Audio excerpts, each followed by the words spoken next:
Remember this? The indestructible Nokia 3310. For a generation, this phone was everything. It was tough, the battery lasted forever, and it had Snake. Nokia wasn't just a company. It was a global phenomenon. At their peak, they controlled over 40% of the entire mobile phone market.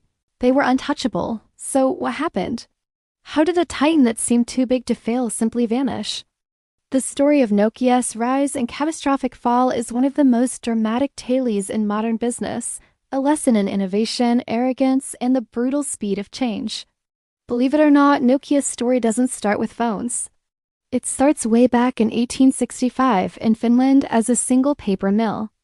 Over the next century, they expanded into all sorts of industries, from rubber boots and car tires to cables and televisions. They were a true industrial conglomerate. It wasn't until the 1980s that they dipped their toes into the emerging world of mobile telecommunications. This pivot was a stroke of genius. They focused on creating user-friendly, affordable, and durable phones just as the world was ready to go mobile. They understood what people wanted, a simple device to connect with each other. This understanding would soon make them the undisputed king. The late 90s and early 2000s were Nokia's golden age. The Nokia 3310, released in 2000, became an icon, selling over 126 million units. Their motto, "Connecting People," wasn't just a slogan, it was a reality they created.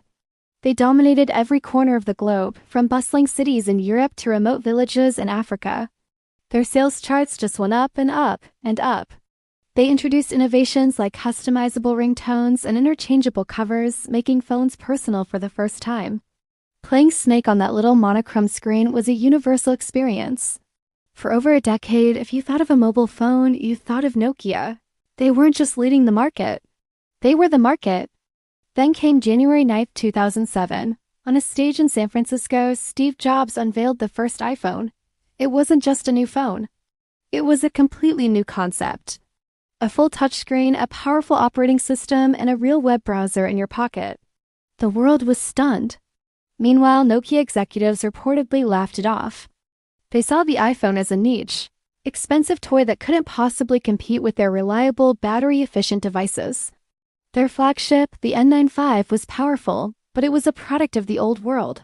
The iPhone was a window into the future, and Nokia tragically failed to see it. That single presentation marked the beginning of the end. While the iPhone was changing the game externally, Nokia was rotting from the inside. The company had become a complex, bureaucratic giant. Internal teams were competing against each other instead of against Apple and the emerging Android threat. Their software, Symbian, was clunky and outdated, a nightmare for developers compared to the sleek, intuitive iOS. Engineers proposed radical new designs and operating systems, but management, complacent from years of success, was slow to react and resistant to change. They were trapped in their old way of thinking, convinced that hardware and brand loyalty would be enough. They were trying to put a faster engine in a horse-drawn carriage while Apple was building a spaceship. The results were catastrophic and swift. As consumers flocked to iPhones and Android devices, Nokia's market share plummeted. From a commanding 40% in 2007, it collapsed to just 15% by 2011, and it kept falling. The numbers were brutal. Stores that were once packed with customers became ghost towns. News headlines shifted from celebrating their success to documenting their spectacular decline. The company that had connected the world was now disconnected from its own customers. They tried to fight back with new phones, but they were too little, too late. The magic was gone. The market had moved on, and Nokia was left behind in the dust. In 2013, the final nail in the coffin was hammered in. In a move that shocked the world, Nokia announced it was selling its entire mobile phone division to Microsoft. The deal was framed as a partnership, but everyone knew what it was: the end of an era. The Finnish giant that once ruled the world was admitting defeat. Microsoft tried to revive the brand with its Windows Phone platform, but the effort ultimately failed. The Nokia logo, once a symbol of global connection and innovation, slowly faded from the back of new phones.